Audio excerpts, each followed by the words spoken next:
Welcome to the session. कैसे हैं आप लोग, क्या हाल चाल है? आप सभी का स्वागत है आपके अपने परिवार अड्डा 24/7 पीसेस यूट्यूब चैनल पर। मेरा नाम है करुणा और आज हम अपने सेशन में डिस्कस करेंगे कुछ क्वेश्चंस।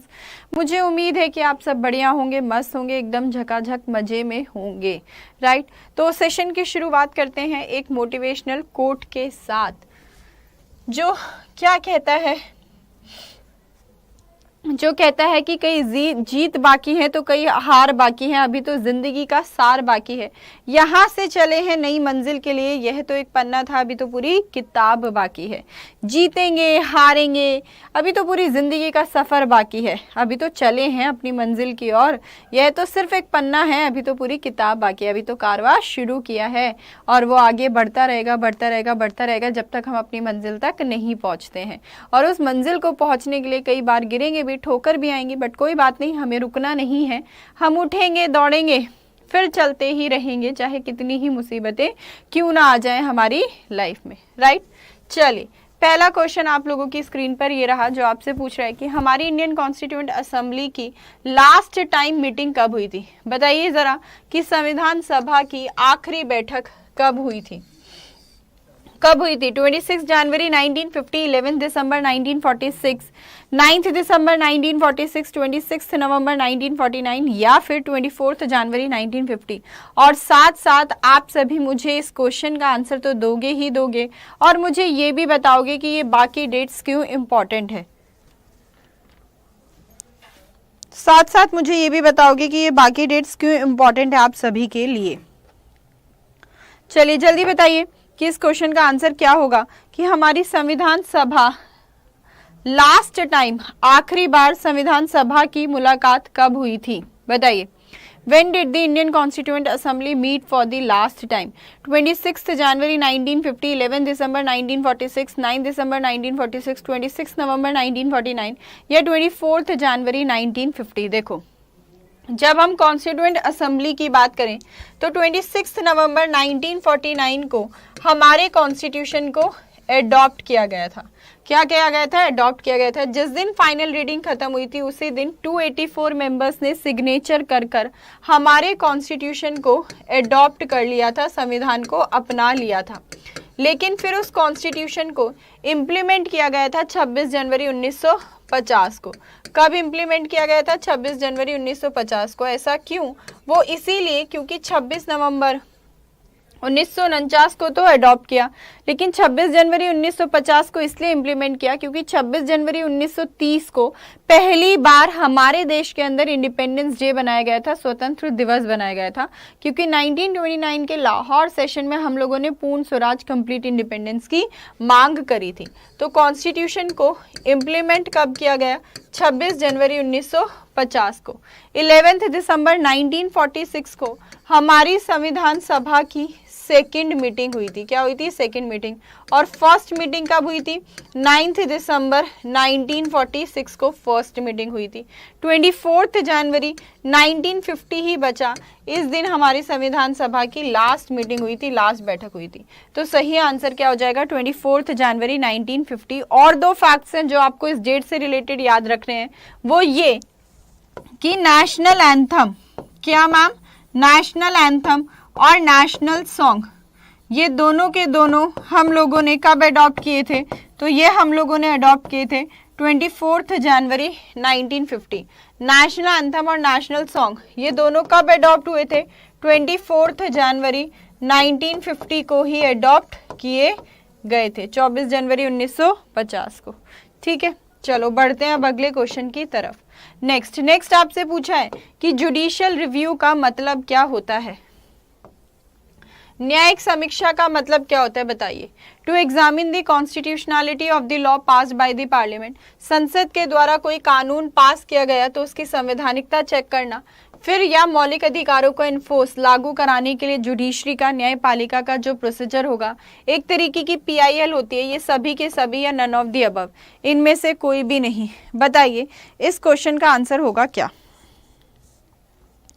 जल्दी बताइए मैम को कि इस क्वेश्चन का आंसर क्या होगा, बोलो।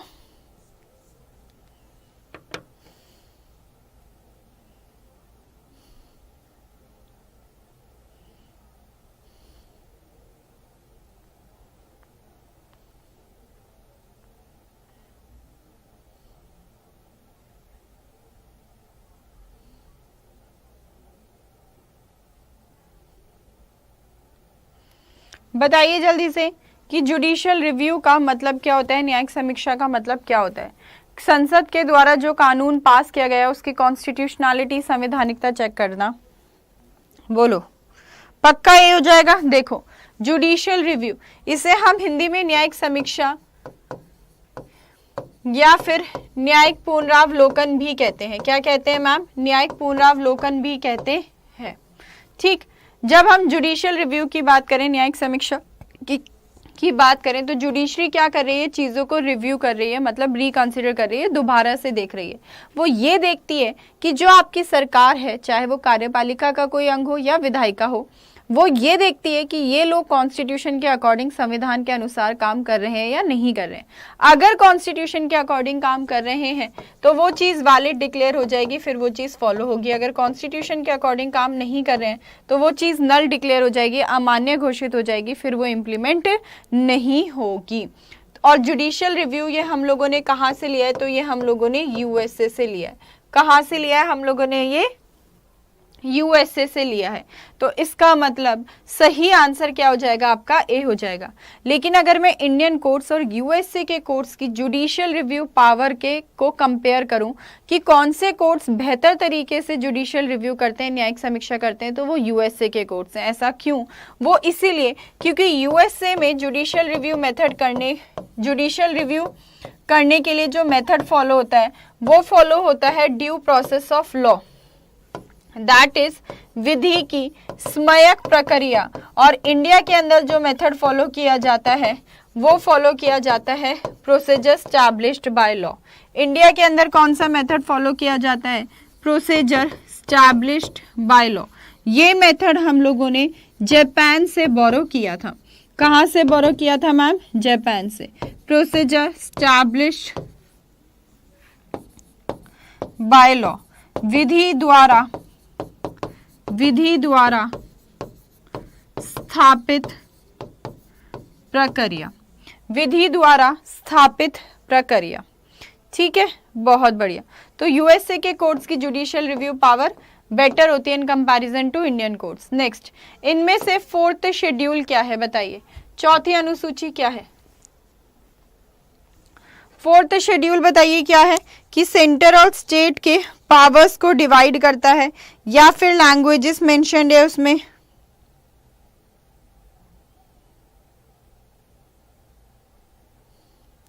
या फिर लैंग्वेजेस मेंशन्ड है?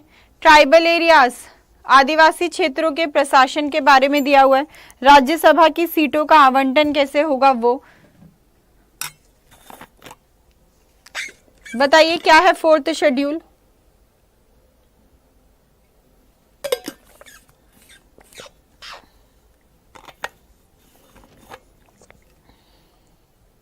देखो, हम लोगों ने जो शेड्यूल की ट्रिक याद करी थी वो क्या याद करी थी? Tears of old PM. क्या याद करी थी? टीयर्स ऑफ ओल्ड पीएम याद करी थी, राइट। तो सेंटर और स्टेट के बीच जो पावर्स डिवाइडेड है वो आपके कौन से शेड्यूल में है? 7th शेड्यूल में। जो लैंग्वेजेस लिस्टेड है वो किस में है? आपकी 8 में। कितनी लैंग्वेजेस है? अभी 22 लैंग्वेजेस दी हुई है। ट्राइबल एरियाज, आदिवासी क्षेत्रों का जो प्रशासन होता है वो कौन से शेड्यूल में? 6th schedule. 4 स्टेट्स का है, मातम, मेरा एटीएम, असम, मेघालय, त्रिपुरा और मिजोरम। और जो राज्यसभा में सीटों का आवंटन किया जाता है वो 4th शेड्यूल, चौथी अनुसूची के तहत किया जाता है। That means D is the right answer. और कौन मुझे बताएगा कि राज्यसभा का इलेक्शन कैसा होता है, कौन से मेथड से होता है और कौन राज्यसभा के सदस्य को इलेक्ट करता है? चलो इन तीनों बातों का आंसर दो मुझे जल्दी से कि राज्यसभा का इलेक्शन कैसा होता है, डायरेक्ट या इनडायरेक्ट, कौन से मेथड से होता है और कौन राज्यसभा के चुनाव में हिस्सा लेते हैं, बताइए। और अगले क्वेश्चन का आंसर भी दे देना कि कट मोशन, कटौती प्रस्ताव का उद्देश्य क्या होता है? कट मोशन, कटौती प्रस्ताव का उद्देश्य क्या होता है? जल्दी से एक बार आप सभी लोग सेशन को लाइक कर दीजिए और शेयर कर दीजिए, और जो भी न्यू है वो चैनल को जरूर सब्सक्राइब भी कर लो। जरूर से चैनल को सब्सक्राइब भी कर लो आप लोग।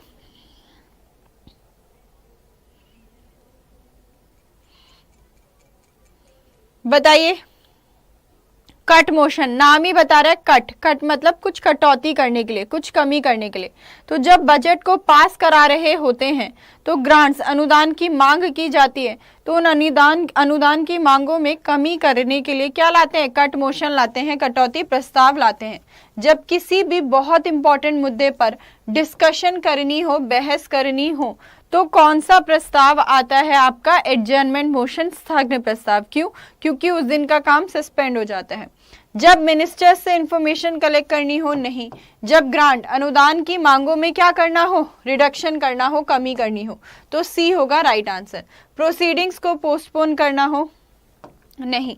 अगर कोई मिसबिहेव करेगा या अपने अधिकारों का हनन करेगा तो उनके अगेंस्ट प्रिविलेज मोशन, विशेष अधिकार प्रस्ताव आता है। क्या आता है बच्चा, प्रिविलेज मोशन, विशेष अधिकार प्रस्ताव आता है। तो सही आंसर क्या हो जाएगा आपका, सी। और कितने तरीके के कट मोशन आते हैं, तो 3 तरीके के। कौन कौन से, पॉलिसी कट, नीति कटौती प्रस्ताव, इकोनॉमिक कट, आर्थिक कटौती प्रस्ताव, और टोकन कट, संकेतिक कटौती प्रस्ताव। पॉलिसी कट क्या होता है, जहां अमाउंट की राशि को घटाकर 1 रुपए कर दिया जाता है, उसी को हम पॉलिसी कट मोशन कहते हैं, नीति कटौती प्रस्ताव कहते हैं। जहां कहते हैं कि मांग की राशि में कुछ कमी कर दो, तो इकोनॉमिक कट, आर्थिक कटौती प्रस्ताव। जहां कहते हैं कि मांग की राशि में टोकन अमाउंट 100 रुपए की कमी कर दो, तो उसे टोकन कट मोशन कहते हैं। मैंने आप लोगों से 3 क्वेश्चन पूछे थे, तुम लोगों ने आंसर दिया कि राज्यसभा का इलेक्शन कैसा होता है, डायरेक्ट या इनडायरेक्ट। तो इनडायरेक्ट होता है, अप्रत्यक्ष। और जो इनडायरेक्ट इलेक्शन होते हैं उनके लिए अपन लोग मेथड फॉलो करते हैं, PRSTV। तो मेथड कौन सा हुआ मैम, PRSTV। और कौन इलेक्ट करते हैं, MLA, विधानसभा के सदस्य। ये पूछा था। चलो अगले क्वेश्चन पर आ जाओ। नेक्स्ट आपको कुछ स्टेटमेंट दी हुई है और आपसे पूछा है कि इनमें से कौन सी स्टेटमेंट सही है। जरा ढंग से पढ़ लो और फिर आंसर दो। पढ़िए और फिर आंसर दीजिए।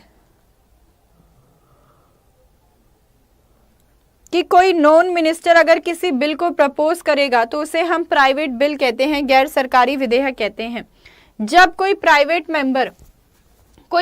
मेंबर एक संविधान संशोधन विधेयक को पेश नहीं कर सकता, एक पब्लिक मेंबर संविधान संशोधन विधेयक को पेश कर सकता है। आपसे पूछा है कि इनमें से कौन सी स्टेटमेंट करेक्ट है, कौन सी स्टेटमेंट सही है, बताइए जरा,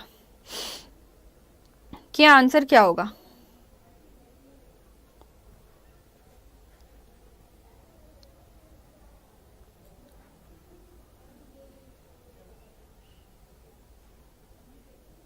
बोलो जरा कि आंसर क्या होगा।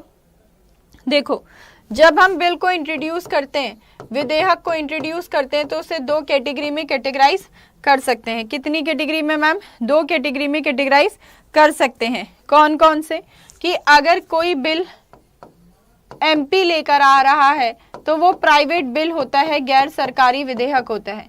कैसा होता है, प्राइवेट बिल होता है, गैर सरकारी विधेयक होता है। अगर किसी बिल को कोई मिनिस्टर लेकर आ रहा है, कौन लेकर आ रहा है, मिनिस्टर, मंत्री लेकर आ रहा है, तो ऐसे बिल को हम लोग क्या कहते हैं, पब्लिक बिल कहते हैं, सरकारी विधेयक कहते हैं। क्या कहते हैं मैम, पब्लिक बिल कहते हैं, सरकारी विधेयक कहते हैं या नहीं कहते हैं। तो अब कोई नॉन मिनिस्टर किसी बिल को लेकर आएगा तो उसे प्राइवेट बिल कहा जाएगा, गैर सरकारी विधेयक कहा जाएगा। बिल्कुल सही जवाब, ठीक है। नॉन मिनिस्टर अगर कोई बिल को लेकर आएंगे तो उसे अपन लोग प्राइवेट बिल कहते हैं। कोई प्राइवेट मेंबर कभी भी कॉन्स्टिट्यूशनल अमेंडमेंट बिल इंट्रोड्यूस नहीं कर सकता, क्या कर सकता है। कॉन्स्टिट्यूशनल अमेंडमेंट बिल पब्लिक भी हो सकता है, सरकारी भी हो सकता है और गैर सरकारी भी हो सकता है। सरकारी भी हो सकता है और गैर सरकारी भी हो सकता है। तो इसका मतलब हुआ कि सेकंड वाली स्टेटमेंट हो गई गलत और थर्ड वाली स्टेटमेंट सही हो गई, क्योंकि मैंने अभी कहा कि पब्लिक या प्राइवेट दोनों हो सकता है। आपसे पूछा था कौन सा सही है, तो सेकंड वाला तो गलत हो गया। फर्स्ट और third, that means E is the right answer. First और third, that means E is the right answer. चलिए बढ़िया, अगले क्वेश्चन की तरफ। कॉन्स्टिट्यूशन में अमेंडमेंट करना हो तो आर्टिकल 368 की हेल्प से होता है। नेक्स्ट, राइट टू प्राइवेसी, निजता का अधिकार, आपके कौन से आर्टिकल के अंदर एक फंडामेंटल राइट डिक्लेयर किया गया था। 15, 19, 21, 29 या फिर 14, या फिर 14, बोलो। 15, 19, 21, 29 या फिर 14,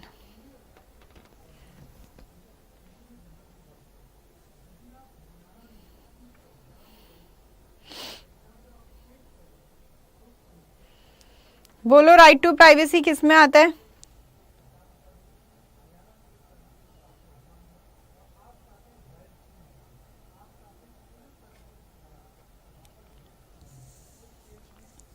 बोलो राइट टू प्राइवेसी निजता का अधिकार कौन से आर्टिकल के तहत फंडामेंटल राइट डिक्लेयर किया गया था? आर्टिकल 15 क्या है? तो आर्टिकल 15 क्या है आपका? डिस्क्रिमिनेशन रोकता है। क्या रोकता है? डिस्क्रिमिनेशन रोकता है, भेदभाव रोकता है। ठीक, 5 फैक्टर्स पर। आर्टिकल 19 आपको 6 फ्रीडम देता है, 6 स्वतंत्रताएं देता है। और 21 क्या है आपका? राइट टू लाइफ, जीवन जीने का अधिकार। और उसी के तहत राइट टू प्राइवेसी एक फंडामेंटल राइट डिक्लेयर किया गया था। आर्टिकल 29 क्या है? माइनॉरिटीज, अल्पसंख्यक वर्गों के हितों का संरक्षण। और 14 क्या है आपका? रूल ऑफ लॉ, विधि का शासन। तो सही आंसर क्या हुआ आपका? सी इज द राइट आंसर। सही आंसर क्या हो गया आपका? सी। राइट टू लाइफ के तहत ही बहुत सारे फ्रीडम, बहुत सारे राइट्स को फंडामेंटल राइट डिक्लेयर किया है, जैसे राइट टू प्राइवेसी। और आप लोगों का जो फेवरेट अधिकार भी है, कौन सा? समझ तो गए होंगे, एक इशारा ही काफी होता है आप लोगों को समझाने के लिए। अधिकार तो क्या? Right to choose partner. Right to choose partner भी आर्टिकल 21 के तहत फंडामेंटल राइट है। Right to information, right to free legal aid, निःशुल्क विधिक सहायता का अधिकार, ये सारे के सारे आपके आर्टिकल 21 के तहत ही फंडामेंटल राइट डिक्लेयर किए गए हैं। मतलब जो सारी चीजें आपकी जिंदगी को बेहतर बनाने के लिए जरूरी हैं, वो आर्टिकल 21 के तहत फंडामेंटल राइट डिक्लेयर किए हुए हैं। नेक्स्ट, इनमें से हमारे जजेस के टेन्योर से रिलेटेड कौन सी बात सही नहीं है? कि जो सुप्रीम कोर्ट का जज होगा वो 65 साल की उम्र तक अपने पोस्ट पर रहते हैं। हमारे सुप्रीम कोर्ट का जज अपना रेजिग्नेशन लेटर चीफ जस्टिस को देते हैं। इन्हें प्रेसिडेंट के द्वारा रिमूव किया जा सकता है संसद की रिकमेंडेशन पर। हमारे सुप्रीम कोर्ट का जज अगर मिसकंडक्ट किया हो तभी इन्हें हटाया जा सकता है। बताइए कि इस क्वेश्चन का आंसर क्या होगा? बोलो कि इस क्वेश्चन का आंसर क्या होगा?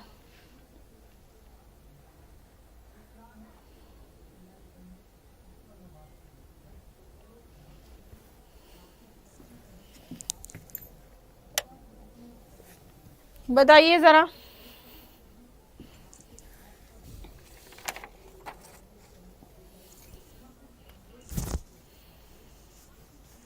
देखो, सुप्रीम कोर्ट के जज की जो रिटायरमेंट एज होती है वो कितनी होती है? 65 साल होती है। बिल्कुल सही बात। हाई कोर्ट के जज की 62 ईयर्स। वो अपना रेजिग्नेशन लेटर क्या चीफ जस्टिस को देते हैं? नहीं, प्रेसिडेंट को देते हैं। क्योंकि हमारे सुप्रीम कोर्ट के जजेस की अपॉइंटमेंट भी कौन करता है? हमारा प्रेसिडेंट करता है, हमारा राष्ट्रपति करता है। तो फिर ये अपना रेजिग्नेशन लेटर भी किसे देंगे? ये रेजिग्नेशन लेटर भी प्रेसिडेंट को ही देते हैं। It can be removed by president, president के द्वारा रिमूव किए जा सकते हैं संसद की सहमति पर। बिल्कुल, प्रेसिडेंट के पास इन्हें रिमूव करने का अधिकार होता है, लेकिन तभी रिमूव कर सकते हैं जब संसद से रिमूवल मोशन पास हो गया हो तो। थर्ड वाला सही, ठीक है, थर्ड वाला सही, फर्स्ट वाला सही, सेकंड वाला गलत। फोर्थ देखो, 2 आधार होते हैं हमारे सुप्रीम कोर्ट के जज को हटाने को। एक मिसकंडक्ट मतलब मिसबिहेव किया हो तब, या फिर इनकैपेसिटी टू एक्ट एज जज, जब जज की तरह काम नहीं कर सकते हो तब, अक्षमता हो। तो ये 2 आधार होते हैं। तो ये ओनली की वजह से ये वाला भी हो गया गलत। आपसे गलत पूछे थे तो कौन कौन सा गलत है? सेकंड और फोर्थ वाला गलत है। अगर सही पूछते तो ए आंसर हो जाता, गलत पूछा है इसलिए सेकंड और फोर्थ बी होगा। ठीक है, फर्स्ट और थर्ड आपका सही है। बढ़िया, आगे नेक्स्ट आपसे पूछा है कि हमारे गवर्नर की इनमें से कौन कौन सी फाइनेंशियल पावर्स होती हैं? जो फाइनेंशियल पावर्स प्रेसिडेंट की सेंटर के केस में होती हैं, सेम वही फाइनेंशियल पावर्स स्टेट के केस में गवर्नर के पास है। ये देखना कि बजट राज्य विधायिका के दोनों सदनों में गया है। अनुदान की मांग उनकी सहमति के बिना नहीं की जा सकती। राज्य की आकस्मिक निधि उनके हाथ में रहती है, ऑल ऑफ देम या एक से अधिक। बताओ, बताइए जल्दी कि इस क्वेश्चन का आंसर क्या होगा?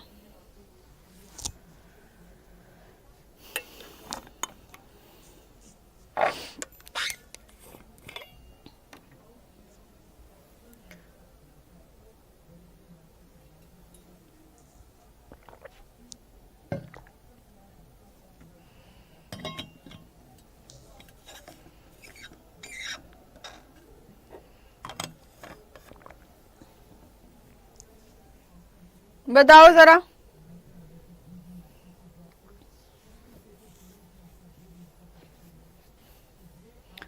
देखो, एनुअल फाइनेंशियल स्टेटमेंट जो है राज्य विधायिका के दोनों सदनों में गई हो, ये गवर्नर की ही फाइनेंशियल पावर होती है। अनुदान की मांग बिना उनके रिकमेंडेशन के नहीं की जा सकती, एक्सेप्ट ऑन हिज रिकमेंडेशन। ये बात भी बिल्कुल सही है। ठीक, राज्य की आकस्मिक निधि जो कंटिजेंसी फंड है, अगर किसी एजेंसी के लिए कोई पैसा चाहिए तो एकदम से पैसा चाहिए, तो वो पैसा कहाँ से दिया जाएगा? इस कंटिजेंसी फंड से, आकस्मिक निधि से दिया जाएगा। और ये फंड किसके अधिकार में रहता है? हमारे गवर्नर के अधिकार में रहता है। तो आंसर क्या हो जाएगा आपका? D is the right answer, all of them. Answer क्या हो जाएगा आपका? डी हो जाएगा। बढ़ो अगले क्वेश्चन की तरफ। नेक्स्ट, प्रोटम स्पीकर सामयिक अध्यक्ष का कर्तव्य क्या होता है? प्रोटम स्पीकर का फंक्शन क्या होता है? ये देखना कि इलेक्शन सर्टिफिकेट्स ऑर्डर में हैं या नहीं है, हाउस की प्रोसीडिंग्स को कंडक्ट करना, अगर अध्यक्ष नहीं है तो नए सदस्यों को शपथ दिलवाना, और जब तक नया अध्यक्ष नहीं चुन लिया जाता है तब तक लोकसभा को संभालना, ठीक, या फिर अध्यक्ष के रूप में काम करना जब अध्यक्ष नहीं इलेक्ट हो पा रहे तो, या एक से अधिक सही है। बताओ, प्रोटम स्पीकर सामयिक अध्यक्ष का क्या कर्तव्य होता है? देखो, प्रोटम स्पीकर की अगर मैं बात करूं तो ये एक टेम्पररी ऑफिस है, एक अस्थायी पद है।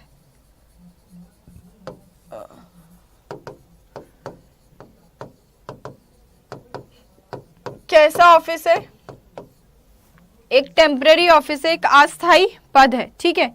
क्या इलेक्शन सर्टिफिकेट्स देखने की जिम्मेदारी इनकी होगी? नहीं, ईसीआई की होगी। अगर अध्यक्ष नहीं होगा तो कौन लोकसभा की अध्यक्षता करेगा? उपाध्यक्ष करेगा, तो ये भी नहीं। इनकी अपॉइंटमेंट की जाती है प्रेसिडेंट के थ्रू। कौन? हमारा प्रेसिडेंट ही प्रोटम स्पीकर सामयिक अध्यक्ष की नियुक्ति करता है। अब जब तक नया अध्यक्ष नहीं चुन लेती हमारी नई लोकसभा, तब तक भी तो कोई ना कोई व्यक्ति ऐसा होना चाहिए ना जो हमारी लोकसभा की अध्यक्षता करे। तो वहीं पर अध्यक्षता की जाती है प्रोटम स्पीकर के द्वारा, सामयिक अध्यक्ष के द्वारा की जाती है।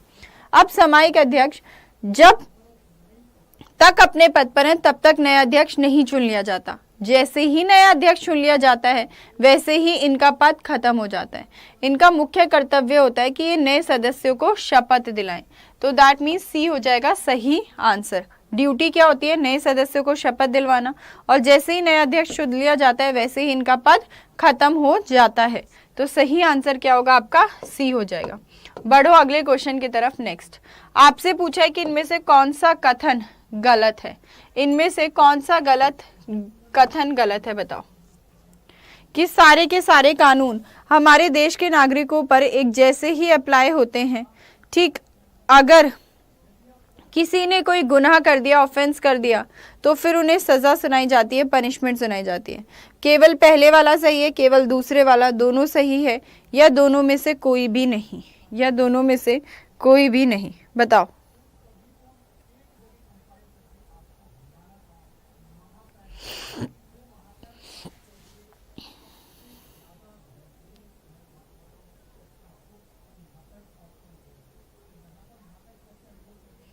बोलो, क्या सब पर कानून एक जैसे ही अप्लाई होंगे? जिन ग्रुप्स पर अप्लाई होंगे उन लोगों के बीच इक्वालिटी देखी जाएगी। आर्टिकल 14, अगर किसी ने गुनाह किया तो सजा सुनाई जाती है, बिल्कुल सुनाई जाती है। तो सेकंड वाला।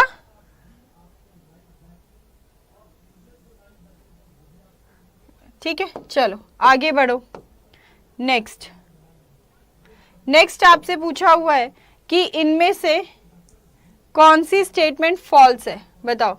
गवर्नर राज्य विधायिका का हिस्सा नहीं होता, राष्ट्रपति संसद का इंटीग्रल पार्ट होता है, प्राइम मिनिस्टर संसद के किसी भी सदन का सदस्य हो सकता है, हमारे राष्ट्रपति लोकसभा के अंदर 2 एंग्लो इंडियंस को नॉमिनेट करते हैं, है ना। जब ये क्वेश्चन तब नॉमिनेशन होता था, लेकिन अब तो नॉमिनेशन खत्म हो गया।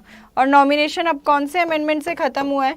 104th अमेंडमेंट एक्ट 2020 के तहत। 104th अमेंडमेंट एक्ट 2020 के तहत खत्म हुआ है।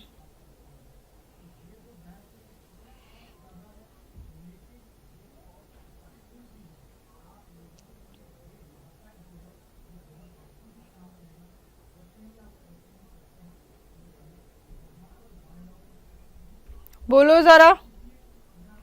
देखो, गवर्नर राज्य विधायिका का हिस्सा नहीं होता क्या? Governor is not the part of the state legislature. Governor राज्य विधायिका का हिस्सा होता है। जिन भी स्टेट्स के अंदर बाय कैमरल लेजिस्लेचर है वहां 2 सदन होंगे, तो 3 हिस्से होंगे, गवर्नर, विधानसभा और विधान परिषद। जहां यूनिकैमरल लेजिस्लेचर है वहां गवर्नर और विधानसभा होंगे। मतलब गवर्नर और विधानसभा तो हमेशा राज्य विधायिका का पार्ट होगा ही होगा। विधान परिषद के केस में ऑप्शंस आ जाते हैं, क्यों? क्योंकि जहां बाय कैमरल लेजिस्लेचर होगा वहां विधान परिषद होगी, जहां नहीं होगा वहां विधान परिषद नहीं होगा। तो आपसे गलत ही पूछी थी, तो पहले वाली ही गलत है। राष्ट्रपति आंतरिक हिस्सा होता है संसद का, बिल्कुल होता है, इंटीग्रल पार्ट। संसद के पार्ट 3 होते हैं, कौन कौन? प्रेसिडेंट, लोकसभा और राज्यसभा। गवर्नर हमारा सेम ऐसे ही स्टेट लेजिस्लेचर का भी होगा। प्राइम मिनिस्टर हमारे संसद के किसी भी सदन के सदस्य हो सकते हैं। यस, किसी भी सदन के सदस्य हो सकते हैं, या तो वो लोकसभा के हों या फिर वो राज्यसभा के हों। किसी न किसी एक सदन के सदस्य होना अनिवार्य है।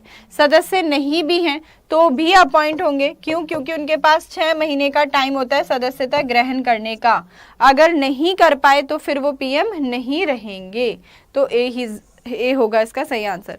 प्रेसिडेंट 2 एंग्लो इंडियंस को नॉमिनेट करता था, लेकिन अब तो ये नॉमिनेशन का प्रावधान खत्म हो गया। नेक्स्ट, 2 लिस्ट दी हुई है, दोनों लिस्ट को मैच कर दो कि कौन सा आर्टिकल किस से रिलेटेड है। चलिए जल्दी से मैच कीजिए कि कौन सा आर्टिकल किस से रिलेटेड है। एक बार सेशन को सभी लोग लाइक कर दीजिए, शेयर कर दीजिए, और जो भी न्यू है वो चैनल को जरूर से सब्सक्राइब भी कर लो।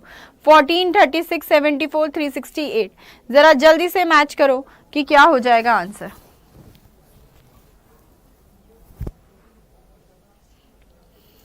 मैच करिए जल्दी से। आर्टिकल 14 बताओ, आर्टिकल 14 क्या है आपका? तो आर्टिकल 14 है हमारा राइट टू इक्वालिटी, समता का अधिकार। आर्टिकल 36 क्या है आपका? Directive principles of state policy, क्योंकि स्टेट वर्ड को डिफाइन करता है।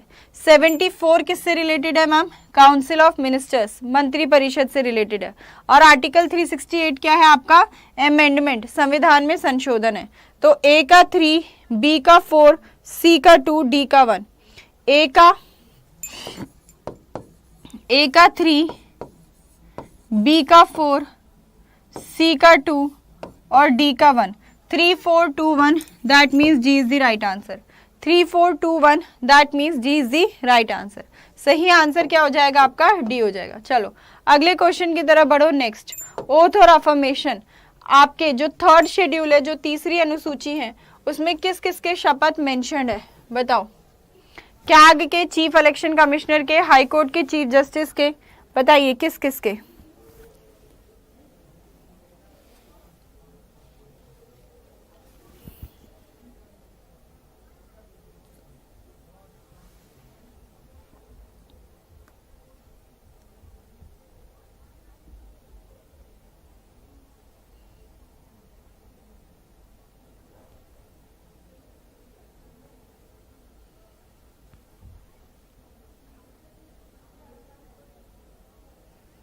किस किस के हैं? हमारे controller and auditor general CAG के हैं, बिल्कुल है। चीफ इलेक्शन कमिश्नर के दिए हुए नहीं। हाई कोर्ट के चीफ जस्टिस के हैं, क्योंकि सुप्रीम कोर्ट और हाई कोर्ट इन जजेस के दिए होते हैं। और ओथ और अफर्मेशन हमारे कौन से शेड्यूल में है मैम? 3rd शेड्यूल में है, 3री अनुसूची में। तो 1st और 3rd वाला सही है और 2nd वाला गलत है। 1st और 3rd वाला सही है और 2nd वाला गलत है। एलिमिनेशन मेथड से भी आप इस क्वेश्चन का आंसर निकाल सकते थे, क्योंकि सभी ऑप्शन में 2nd दिया हुआ है, तो इसका मतलब वो सब गलत हो जाएंगे। बचा इकलौता डी, वही आपका सही आंसर होगा। नेक्स्ट आपसे पूछा है विधान परिषद को गठन करना या विधान परिषद को खत्म करने का अधिकार किसके पास होता है? संसद के पास, राज्य के मंत्रियों के पास, गवर्नर के पास, राज्य की विधानसभा के पास, या फिर हमारे प्रेसिडेंट के पास, बोलिए किसके पास हमारी राज्य की विधान परिषद को गठन या फिर खत्म करने का अधिकार होता है?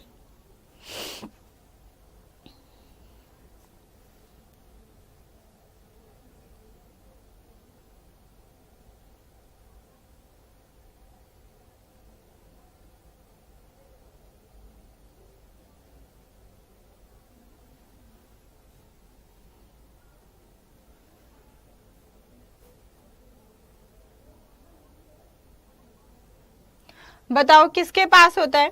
देखो हमारे कॉन्स्टिट्यूशन का आर्टिकल 169 हमारे पार्लियामेंट, किसको मैम? हमारे पार्लियामेंट संसद को ये अधिकार देता है कि वही विधान परिषद को गठन कर सकता है और वही विधान परिषद को खत्म कर सकता है। और अगर ऐसा काम किया जाएगा तो संविधान में संशोधन करने की जरूरत नहीं होती, आवश्यकता नहीं होती। मतलब हमारे कॉन्स्टिट्यूशन में अमेंडमेंट नहीं होगा। इसका मतलब ये हुआ कि वो बिल कौन सी मेजॉरिटी से पास होगा? बोलो बोलो, कौन सी मेजॉरिटी से? सिंपल मेजॉरिटी से होगा। और सिंपल मेजॉरिटी क्या होती है आपकी? More than 50% of present and voting, कि जो लोग प्रेजेंट और वोट कर रहे हैं 50% से ज़्यादा होगा तो ऐसी बहुमत को हम सिंपल मेजॉरिटी कहते हैं। तो अधिकार किसके पास है? पार्लियामेंट के पास। संविधान में संशोधन नहीं होता। अब एक बात यहाँ बहुत ध्यान से सुनने वाली है, वो ये कि संसद में तो वो बिल सिंपल मेजॉरिटी से पास होता है, लेकिन जो राज्य चाहता है कि उसकी विधानसभा हो, या अगर विधानसभा है और वो उसे खत्म करना चाहता है, तो राज्य की विधानसभा में वो बिल स्पेशल मेजॉरिटी से पास होता है, विशेष बहुमत से।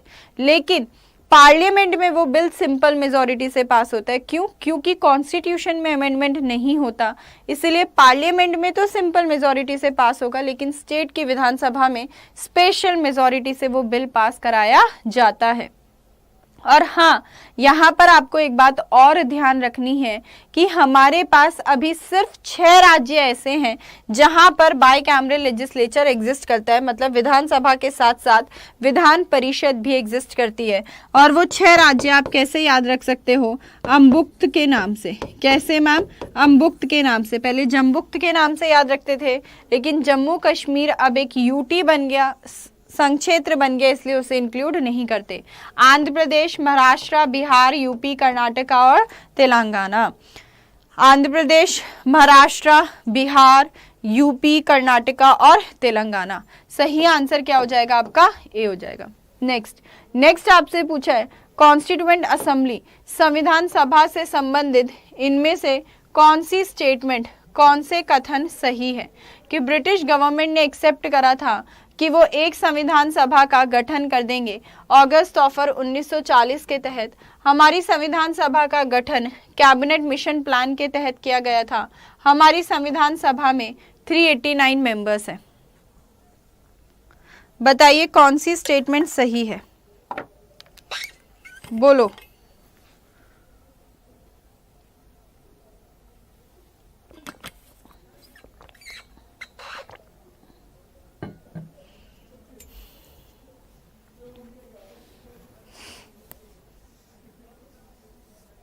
बोलो जरा कि कौन सी स्टेटमेंट सही है। देखो, ब्रिटिश गवर्नमेंट ने डिमांड को स्वीकार किया था कि एक ही संविधान सभा का गठन करेंगे। बिल्कुल सही बात, एक ही संविधान सभा। कौन से के तहत? अगस्त ऑफर 1940 के तहत किया गया था। संविधान सभा का गठन किया गया नवंबर 1946 में कैबिनेट मिशन के तहत। और कैबिनेट मिशन में 3 सदस्य थे। कितने सदस्य थे कैबिनेट मिशन में? 3। कौन कौन थे जरा नाम बताओ। संविधान सभा की जो स्ट्रेंथ थी वो 389 थी, बिल्कुल। 93 रियासतों के थे और 296 आपके ब्रिटिश इंडिया के थे, जिसमें से आपके 292 जो थे प्रोविंसेस के थे, प्रांत के थे, और 4 चीफ कमिश्नरी एरियाज के थे। कैबिनेट मिशन के 3 सदस्य कौन कौन थे? पैथिक लॉरेंस, एवी अलेक्जेंडर और Sir Stafford Cripps. Pethick Lawrence जो थे वो हेड थे, तो दूसरा भी सही है और तीसरा भी सही है। आपसे यही पूछा था कौन सा सही है, तो सारे के सारे सही है। ऑल ऑफ दीज, सारे के सारे सही हैं। All of these is the right answer. Yes, बढ़ते हैं अब अपने अगले क्वेश्चन की तरफ।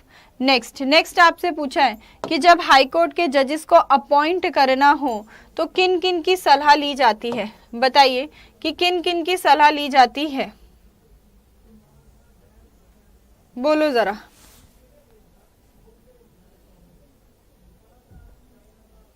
कि किन किन की सलाह ली जाती है।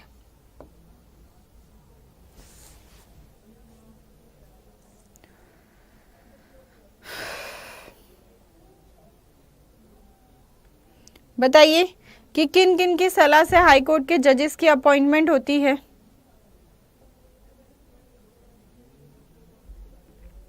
जब हम बात करें तो अपने सुप्रीम कोर्ट और हाई कोर्ट के जजेस की अपॉइंटमेंट करता है हमारा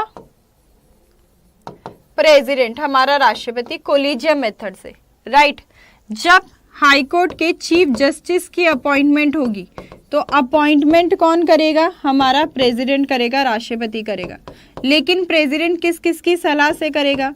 तो सीजीआई की सलाह से, और साथ साथ जिस भी स्टेट के गवर्नर, जिस भी स्टेट के हाई कोर्ट के जजेस की अपॉइंटमेंट करेगा तो उस स्टेट के गवर्नर की भी सलाह ली जाएगी। किसकी? उस स्टेट के गवर्नर की भी सलाह ली जाएगी। जब बाकी जजेस की बात करें, अदर जजेस की, तो अपॉइंटमेंट कौन करेगा मैम? प्रेसिडेंट करेंगे।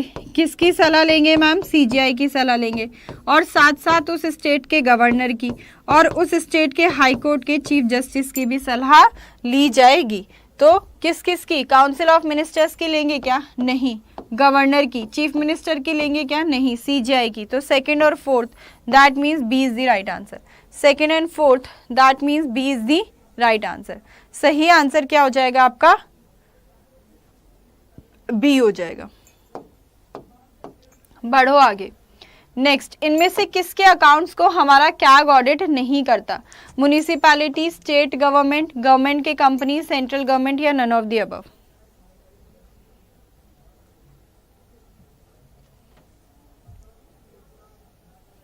आर्टिकल भी बता देना कि कैग कौन से आर्टिकल के अंदर है। अभी तक कोई ऐसा है जिसने सेशन को लाइक नहीं करा? बहुत लोग होंगे अभी तो, है ना, क्योंकि तुम लोग हो महाकंजूस।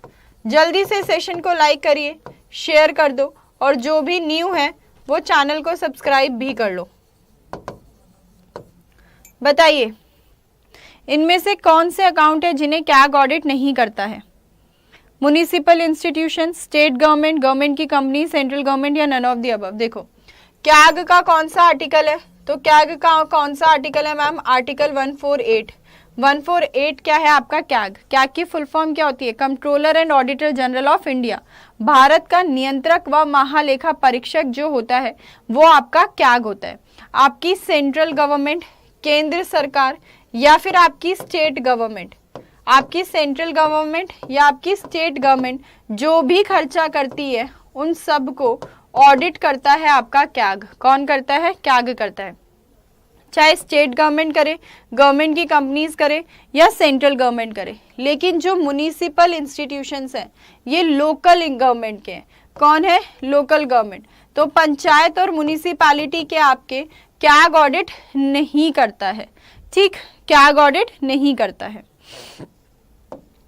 आगे बढ़ो। नेक्स्ट आपसे पूछा इनमें से आर्टिकल 51A के अंदर किसे किसे मेंशन किया हुआ है? आर्टिकल 51A के अंदर किसे किसे मेंशन किया हुआ है?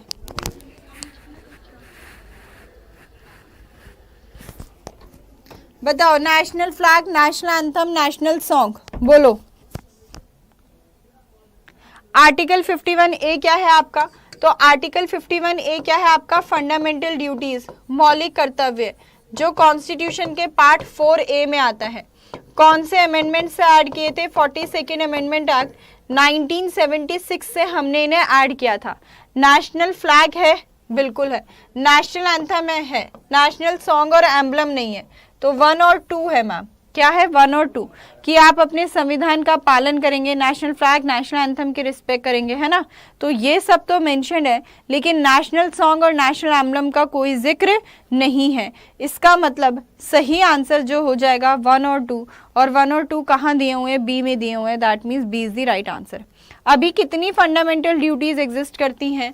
तो 11 फंडामेंटल ड्यूटीज एग्जिस्ट करती हैं, लेकिन इस अमेंडमेंट ने कितनी ऐड करी थी? 10।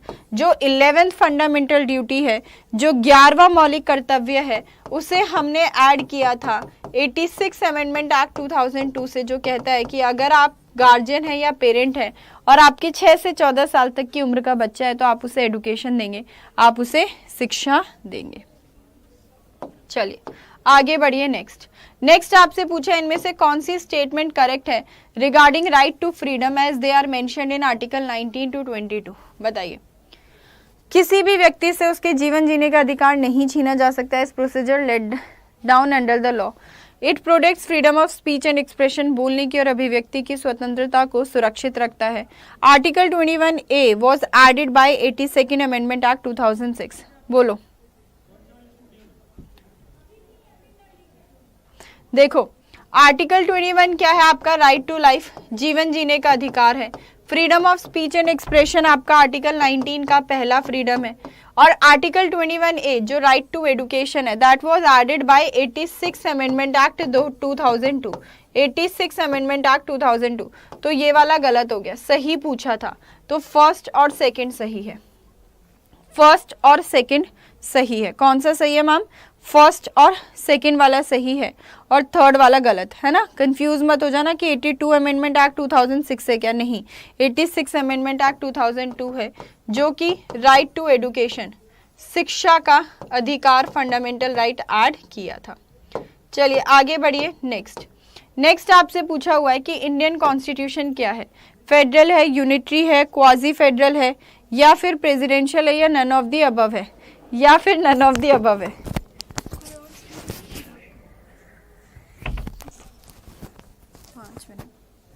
चलो बताओ जल्दी से कि इंडियन कॉन्स्टिट्यूशन क्या है। तो इंडियन कॉन्स्टिट्यूशन क्या है? क्वाजी फेडरल है, अर्धसंघीय। अपन लोग फेडरल गवर्नमेंट के फीचर्स तो फॉलो करते हैं, लेकिन सेंट्रल गवर्नमेंट ज़्यादा पावरफुल होती है in comparison to state government in many cases. तो क्वाजी फेडरल भी कहा था, किसने कहा था? और ये केसी वियरे ने कहा था। किसने कहा था कि हम क्वाजी फेडरल हैं? केसी वियरे ने कहा था। ठीक है, तो अब आप सभी के सेशन को यहीं पर अपन लोग एंड करते हैं। अगर आप किसी भी कोर्स में एनरोल करा रहे हैं, आप कोड यूज कर सकते हैं क्या? Y394, जिससे कि आपको 78% का डिस्काउंट मिल जाए। और अब आपको कोर्सेज में एनरोल कराने के लिए क्या करना होगा? एप्लीकेशन को इंस्टॉल करना होगा। जैसे ही आपको इंस्टॉल करेंगे, या फिर आप सीधा सीधा गूगल पर भी जा सकते हैं। गूगल पर जाएंगे तो आप सर्च करिए अड्डा 24/7। क्या सर्च करना होगा आपको? अड्डा 24/7 सर्च करना होगा। अड्डा 24/7 सर्च करा, ऑल कोर्सेज में जाइए।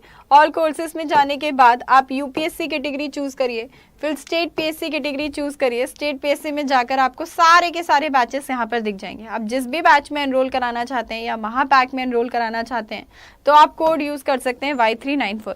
महापैक के बेनिफिट्स ये होते हैं कि आप फिर उस साल में आने वाले सभी कोर्सेज को एक्सेस कर सकते हैं। सारी इन्फॉर्मेशन बैच की यहाँ दी हुई है, डेमो लेक्चर्स यहाँ दिए हुए हैं।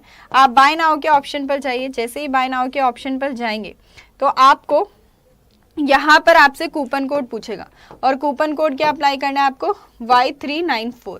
Y394 जैसे ही अप्लाई करोगे 78% डिस्काउंट मिल जाएगा। तो जो पेबल अमाउंट होगी वो कितनी हो जाएगी? 4599 हो जाएगी। ये और कम हो जाएगी अगर आप ऐप से एनरोल कराएंगे। क्यों? क्योंकि ऐप में आपके फ्री कॉइन्स भी अवेलेबल होते हैं, तो 1% का एडिशनल डिस्काउंट आप लोगों को मिल जाता है। कोड याद रखना Y394, और ये कोड आपके सभी कोर्सेज पे एप्लीकेबल है, चाहे आप किसी भी बैच में एनरोल कराना चाहते हैं। मुझे उम्मीद है कि आप सभी को आज के क्वेश्चंस अच्छे लगे होंगे। आपका स्कोर क्या रहा वो आप मुझे कमेंट कर बताएंगे कि आप लोगों ने कितना स्कोर किया है। ठीक है, और कोई क्वेरीज हो आपकी तो